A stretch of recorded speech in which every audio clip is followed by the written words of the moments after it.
Adivasi student and youth ফোরামের ডাকে মঙ্গলবার আদিবাসী সম্প্রদায়ের ছেলেমেয়েরা বার্নপুরে একটি বিক্ষোভ মিছিল করেন। সেই মিছিল বার্নপুর সেল আইএসপি বা ইস্কো কারখানা গেট পর্যন্ত যায়। জমির পরিবর্তে চাকরি ও টাকা দেওয়ার পাশাপাশি সেল আইএসপির আধুনিকীকরণ সম্পর্কিত একাধিক দাবির সমর্থনে এই মিছিল করা হয়েছে। সংগঠনের তরফে হীরালাল সোরেন সহ অন্যান্যরা বলেন, 2006 সালে যখন বার্নপুর সেল আইএসপির সর্বশেষ আধুনিকীকরণ করা হয়েছিল, তখন আদিবাসী এবং আদিবাসী নয় এমন সম্প্রদায়ের লোকেরা এর জন্য তাদের জমি দান করেছিলেন। তবে পরে দেখা গেছে যে সবাই টাকা পেয়েছেন, কিন্তু কেবল আদিবাসী নয় এমন লোকেরা জমির পরিবর্তে সদস্যরা চাকরি পেয়েছেন। সেল আইএসপিতে আবারও আধুনিকীকরণের পরিকল্পনা নেওয়া হয়েছে। তাই আমাদের দাবি যে যারা জমি দান করেছেন তাদের সকলকে অর্থের পাশাপাশি তাদের যোগ্যতা অনুসারে চাকরি দেওয়া হোক। এই দাবির সমর্থনে এদিন হাজার হাজার আদিবাসী সম্প্রদায়ের মানুষজনেরা এদিনের মিছিলে অংশ নিয়েছেন। তারা আরও বলেন, 2006 সালে যখন সেল আইএসপি আধুনিকীকরণ করা হয়েছিল, তখন আদিবাসী সম্প্রদায়ের সদস্যদের চাকরির সুযোগ থেকে বঞ্চিত করা হয়েছিল। এবার যাতে আবার না ঘটে তা নিশ্চিত করার জন্য তারা এই মিছিলের আয়োজন করেছেন। তারা বলেন, বার্নপুর সেল আইএসপি বা ইস্কো কারখানার আশেপাশে 29টির মতো আদিবাসী গ্রাম রয়েছে। সেখানে কয়েক হাজার মানুষ বাস করে। আধুনিকীকরণের জন্য প্রয়োজনীয় জমির 50% এই আদিবাসী সম্প্রদায়ের মানুষজনেরা দিয়েছেন, কিন্তু তারা এখন তাদের প্রাপ্য চাকরি পেতে অসুবিধার সম্মুখীন হচ্ছেন। এই সমাজের মানুষদেরকে সব রকমভাবে বঞ্চিত করা হচ্ছে।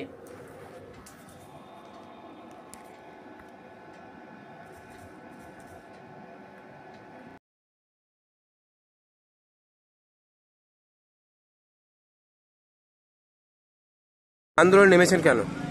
আজকে হচ্ছে গিয়ে 2006 সালে এখানে যখন মডার্নাইজেশন হয়, সেই সময় আমাদের জমি যায়। সেখানে কিন্তু যারা নন আদিবাসী তাদেরকে চাকরি দেওয়া হয়েছে, কিন্তু যারা আদিবাসী তাদের একজনকেও তার মধ্যে যতজন দিয়েছে তার মধ্যে একজনকেও চাকরি দেওয়া হয়নি। তো যেহেতু আমরা ভারতবর্ষে বাস করি, ঠিক আছে, ভারতবর্ষে বাস করে এখানে ইকুয়ালিটি একটা আছে সংবিধানে। এমনি আপনাদের কতজন জমি গেছে, কতজনের জমি গেছে? ওই মোটামুটি ধরে নিন 30 থেকে 40 জন এখন পাননি ফ্যামিলি। আপনার নাম? আমার নাম হচ্ছে মৌসুমী বাসী। আজকে আপনাদের বিক্ষোভের কারণটা কি? আজকে আমরা বিক্ষোভ কর্মসূচি নিয়েছি আদিবাসী স্টুডেন্ট ইউথ ফোরামের পক্ষ থেকে। এখানে যে কামিং মডার্নাইজেশন হচ্ছে, আপনারা জানেন আগে ফার্স্ট ফেজে হয়েছিল, 2006 হয়েছিল মডার্নাইজেশন। সেই সময় আদিবাসীদের এখানে জমি যায়, 50% আদিবাসীদের জমি যায়, 50% নন আদিবাসীদের জমি যায়। বোথ সাইডে ওরা কম্পেনসেশন, যেটা ক্ষতিপূরণ টাকা পায়। এই দুর্ভাগ্যের বিষয়, আদিবাসীদের চাকরি হয়নি, কিন্তু নন আদিবাসীদের চাকরি হয়েছে। একদম ডে লাইটে এটা আমাদেরকে ঠকানো হয়েছে সামনে। কি করে এরকম হতে পারে? এই ভেদাভেদটা কিসের জন্য? এই ভেদাভেদটা হলো কেন? আদিবাসীদের বাদ করা হলো কেন? এই একটা ডিমান্ড আছে আজকে। আপনাদের আগের লটে চাকরি হয়েছে, এই মডার্নাইজেশনে কোনো চাকরি হয়নি? আগের লটে ল্যান্ড রজাদের কোনো চাকরি হয়নি। আচ্ছা। কিন্তু অন্যান্য নন আদিবাসীদের যারা জমি দাতা ছিলেন তাদের কিন্তু চাকরি হয়েছে। এখানে দু রকম ব্যাপার আসছে। এখানে একটা বোঝার চেষ্টা করুন, 2006 যে মডার্নাইজেশন হয়েছিল, আদিবাসী নন আদিবাসী বোথ সাইডেই জমি দেয়, দুপক্ষই কিন্তু টাকাও পায়, কিন্তু চাকরিটা কেবল নন আদিবাসীরা পেয়েছে, আদিবাসীরা পায়। এছাড়া আপনাদের কি দাবি আছে? আর দাবি আছে যে কামিং যে মডার্নাইজেশন হচ্ছে, এখানে লোকাল স্থানীয় আদিবাসীদের মডার্নাইজেশনের যে বেনিফিট, মডার্নাইজেশনের যে কাজ, আপনার লোডিং আনলোডিং আইটিআই যেগুলো যোগ্যতার ভিত্তিতে এদিকে এখানে চাকরি টেম্পোরারি পার্মানেন্ট, টেম্পোরারি হোক যেটাই হোক, কিন্তু এখানে দিতে হবে।